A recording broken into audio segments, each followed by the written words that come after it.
আসসালামু আলাইকুম প্রিয় ভিউয়ার্স। তো বিষয়টা হচ্ছে যে আপনারা যারা মেজর নিয়ে কাজ করছে, তো মেজর অলরেডি কিন্তু মার্কেটে চলে আসছে। আমি যদি আপনাদের একটু দেখাই, একই সঙ্গে এই মেজর টোকেনটা আপনারা সেল করবেন নাকি হোল্ড করবেন সেটাও কিন্তু এই ভিডিওর মাধ্যমে আপনাদের জানাবো। একই সঙ্গে সেই সেলের ইউএসডি যেটা রয়েছে সেটা আপনারা কীভাবে বাইন্যান্সে অথবা সেটা আপনারা কীভাবে P2P করবেন সেটা কিন্তু এই ভিডিওর মাধ্যমে জানাবো। তো এই যে এখানে আপনারা দেখতে পাচ্ছেন অ্যাসেস্ট, এই অ্যাসেস্টের উপর যদি আমি একটা ক্লিক করি সেক্ষেত্রে এখানে আপনারা দেখতে পাচ্ছেন যে টোটাল আমার মেজর টোকেন কয়টা ছিল, 14টা ছিল। 14 কিন্তু আমি টোটাল এখানে কত ডলার পাচ্ছি ইউএসডি, এখানে আপনারা দেখতে পাচ্ছেন যে $13 বা $14 মতো কিন্তু আমি পাচ্ছি।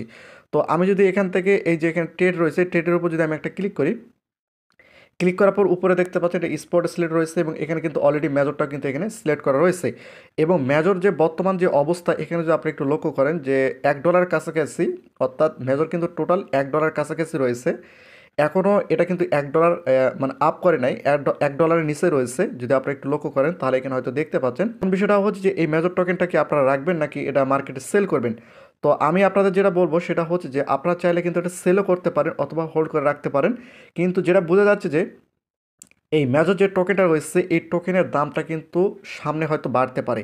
যেহেতু এখন বর্তমানে $1 কাছাকাছি রয়েছে, সামনে হয়তো আরও বাড়বে। তবে কমারও কিন্তু এখানে সম্ভাবনা রয়েছে, তবে বাড়ার সম্ভাবনা সবচেয়ে বেশি। তো এই জন্য আমি আপনাদের যেটা বলবো, যদি আপনাদের মেজর টোকেন বেশি থাকে সেক্ষেত্রে আপনারা চাইলে কী করতে পারেন যে আপনারা অর্ধেকতে হয়তো বা মেজর টোকেনটা সেল করতে পারেন। যদি অর্ধেক বিক্রি করেন আর অর্ধেক যদি রাখেন, ভবিষ্যৎ দাম বাড়লে সেটা কিন্তু আপনারা বেশি দামে সেল করতে পারবেন। তো এখন বিষয়টা হচ্ছে যে এই টোকেনটা আপনারা কীভাবে সেল করবেন। এই যে ট্রেড রয়েছে, এই ট্রেডের উপর যদি আপনারা ক্লিক করেন, ক্লিক করার পর এই যে এখানে আপনারা দেখতে পাচ্ছেন মেজর, এখানে যদি মেজরটা না থাকে সেক্ষেত্রে আপনারা এখান থেকে এখানে একটা ক্লিক করে এখান থেকে আপনার মেজরটা লিখে নেবেন। আমি এখানে লিখতেছি, এই যে মেজর আমি যদি লিখি সেক্ষেত্রে এখানে আপনারা দেখতে পাচ্ছেন অলরেডি এটা মার্কেট চলে আসছে এবং তার প্রাইসটা কত চলতেছে সেটা কিন্তু আপনারা এখানে দেখতে পাচ্ছেন। এখানে একটা ক্লিক করে দিলে এটা কিন্তু আপনারা এখন মার্কেটে সেল করতে পারেন। তো যদি এটা বায়ে থাকে সেক্ষেত্রে বাই থেকে আপনাদের সেলে আসতে হবে এবং এটা আপনাদের অবশ্যই মার্কেট রাখতে হবে। যদি মার্কেট যে দামটা রয়েছে সেই দামটা কিন্তু আপনারা এখান থেকে পাবেন। এই যে মার্কেট রয়েছে, মার্কেটে আমি এটা ক্লিক করে দিলাম। এরপর এই যে এখানে আপনারা দেখতে পাচ্ছেন আপনারা কয়টা মেজর টোকেন সেল করতে চাচ্ছেন। যেহেতু আমার 14টা রয়েছে, আমি যদি এখান থেকে সাতের উপর ক্লিক করি, 7টা চাইলে আমি এখান থেকে মেজর টোকেনটা সেল করতে পারবো। এখান থেকে 7টা মেজর টোকেন আমি কিন্তু সেল করতে পারবো। তো আপনারা এখানে দেবেন, দেওয়ার পর এই যে ট্রেড রয়েছে এই ট্রেডের উপর আপনাদের একটা ক্লিক করে দিতে হবে। তো ট্রেডের উপর আপনাদের ক্লিক করে দেওয়া মাত্র কিন্তু মেজর টোকেনটা মার্কেটে সেল হয়ে যাবে। অথবা আপনারা যদি মনে করেন যে আপনার অ্যাকাউন্টে যতগুলো মেজর টোকেন রয়েছে সবগুলো বিক্রি করবেন বা সেল করবেন, সেক্ষেত্রে জাস্ট এটা যদি আপনি এখানে ঠেকে দেন সেক্ষেত্রে আপনার সম্পূর্ণ মেজর টোকেনটা কিন্তু এখানে শো করবে। তো এখন বিষয়টা হচ্ছে যে আপনারা কয়টা সেল করবেন সে অনুযায়ী আপনারা এখানে কম বেশি করে দিতে পারেন, অর্থাৎ এই যে এটা কম বেশি করে দিতে পারেন। তো জাস্ট এভাবে আপনারা কম বেশি করে নিয়ে এই যে এখানে দেখতে পাচ্ছেন সেল, এই সেলের উপর ক্লিক করা মাত্র কিন্তু আপনার মেজর টোকেনটা সেল হয়ে যাবে। তো এখন বিষয়টা হচ্ছে যে এই মেজর টোকেনের দামটা বাড়বে নাকি আরও কমবে, এই বিষয়টা কিন্তু আমি আপনাদের প্রথমে বলে রাখলাম। বিষয়টা হচ্ছে যে মেজর টোকেনের দামটা কিন্তু বাড়বে, আমার যেটা মনে হচ্ছে এটা কিন্তু আরও বাড়বে। সেক্ষেত্রে আপনারা চাইলে রাখতে পারেন অথবা সেল করে দিতে পারেন। এখন সেল করার পর ওই টোকেনটা বা ওই ইউএসডিটা কিন্তু আপনাদের অ্যাসেসে আসতে হবে। অ্যাসেসে আসার পর এই যে এখানে আপনারা দেখতে পাচ্ছেন স্পট, এই স্পটে কিন্তু আপনাদের ব্যালেন্সটা থাকবে। আপনারা যখন সেল করবেন সেটা কিন্তু আপনার স্পটে থাকবে। এখান থেকে এই যে ট্রান্সফার রয়েছে, ট্রান্সফার উপর ক্লিক করার পর এখান থেকে সেটা কিন্তু আপনার ফান্ডিংয়ে নিয়ে যেতে হবে।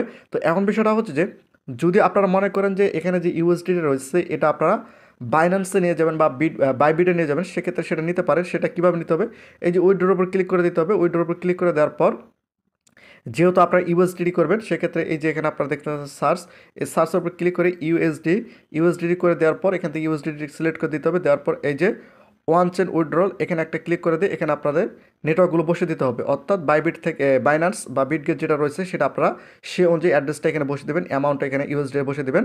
দেওয়ার পর আমি একটা জাস্ট আপনাদের দেখালাম এভাবে। এরপর কী করতে হবে, বসে দেওয়ার পর এই যে উইড্রোর উপর ক্লিক করলে কিন্তু আপনাদের বিটগেট থেকে ডলার বাইন্যান্স বা বাইবিট যেটা রয়েছে সেখানে কিন্তু যাবে। তো এখন বিষয়টা হচ্ছে যে এই যে এখানে, অর্থাৎ আপনারা যদি মনে করেন যে আপনারা এই বিটগেটের মধ্যে এটা P2P করবেন, সেক্ষেত্রে আপনাদের স্পটে আসতে হবে। স্পটে আসার পর এখান থেকে সরাসরি আপনাদের, যেহেতু এটা আপনাদের স্পটে রয়েছে, স্পট থেকে সেটা আপনাদের ট্রান্সফার করে ফান্ডিংয়ে নিয়ে যেতে হবে। অর্থাৎ এই যে ফান্ডিং রয়েছে ফান্ডিংয়ে নিয়ে আসতে হবে, তাছাড়া কিন্তু আপনি P2P করতে পারবেন না। আমি যদি আপনাদের একটু পরিষ্কার করে দেই, আমি যদি একটু পরিষ্কার স্পট আসার পর এই যে এখানে আপনারা দেখতে পাচ্ছেন ট্রান্সফার, এই ট্রান্সফার উপর ক্লিক করে দিতে হবে। ক্লিক করে দেওয়ার পর আপনাদের কী করতে হবে, এই যে এখানে আপনারা দেখতে পাচ্ছেন এটা কিন্তু আপনার স্পট করে দিতে হবে। এই যে নিচে যেহেতু স্পট রয়েছে আপনাদের এখানে একটা ক্লিক করে দিতে হবে। তো এখানে ক্লিক করে দেওয়া মাত্র এটা কিন্তু স্পটটা উপরে চলে গেল, এখানে দেখতে পাচ্ছেন। এবং কী করতে হবে, এই যে এখানে একটা ক্লিক করে দিতে হবে। এখানে ক্লিক করে দেওয়ার পর এখান থেকে আপনাদের এটা ফান্ডিং করে দিতে হবে। এই যে ফান্ডিং অ্যাকাউন্ট এটা আপনাদের সিলেক্ট করে দিতে হবে। দেওয়ার পর এই যে এখানে কিন্তু বিটকয়েন রয়েছে, এখানে একটা ক্লিক করে দিয়ে এখান থেকে আপনাদের এটা ইউএসডিটি করে দিতে হবে। ইউএসডিটি করে দিয়ে অলের উপর ক্লিক করা মাত্র কিন্তু আপনাদের যত ডলার রয়েছে সেটা কিন্তু শো করবে। এরপর এই যে নিচে দেখতে পাচ্ছেন কনফার্ম, এখানে যদি একটা ক্লিক করেন সেক্ষেত্রে আপনার এই স্পট ব্যালেন্সটা সরাসরি ফান্ডিংয়ে চলে আসবে। ফান্ডিংয়ে আসার পর এই যে এখানে আপনারা দেখতে পাচ্ছেন বাই অ্যান্ড সেল, এখানে একটা ক্লিক করে দিতে হবে। এখানে ক্লিক করে দেওয়ার পর আপনাদের সামনে এরকম একটি ইন্টারফেস শো করবে। এরপর কী করতে হবে, এই যে এখানে আপনারা দেখতে পাচ্ছেন P2P, এই যে এখানে রয়েছে P2P, এখানে আপনাদের একটা ক্লিক করে দিতে হবে। ক্লিক করে দেওয়ার পর এই যে এখান থেকে আপনারা খুব সহজে কিন্তু এটা বিকাশ টকে নগদের মাধ্যমে নিতে পারবেন। অর্থাৎ এই যে এখানে আপনারা দেখতে পাচ্ছেন, আমি যদি আপনাদের একটু দেখাই, এই যে মেথড, এখানে একটা ক্লিক করে দিয়ে এখান থেকে আপনারা এই যে বিকাশ এবং নগদ রকেট যেটা থাকবে সেটা আপনারা এখান থেকে সিলেক্ট করে দেবেন। এরপর কত লিমিট, এই যে লিমিটের উপর ক্লিক করে দেওয়ার পর এই যে এখানে ক্লিক করে দেওয়ার পর আপনারা কত করবেন সেক্ষেত্রে আমি 1000 টাকাতে কনফার্ম করে দিলাম। এরপর কী করতে হবে, এগুলো আমাদের জন্য প্রযোজ্য না বা এগুলো তারা করবে না, এত সর্বনিম্ন করবে না। এই যে একটা রয়েছে, এখানে রয়েছে, এখানে আপনার টোটালি কিন্তু এই 1000 টাকার মধ্যে কিন্তু আমরা সেল করতে পারেন।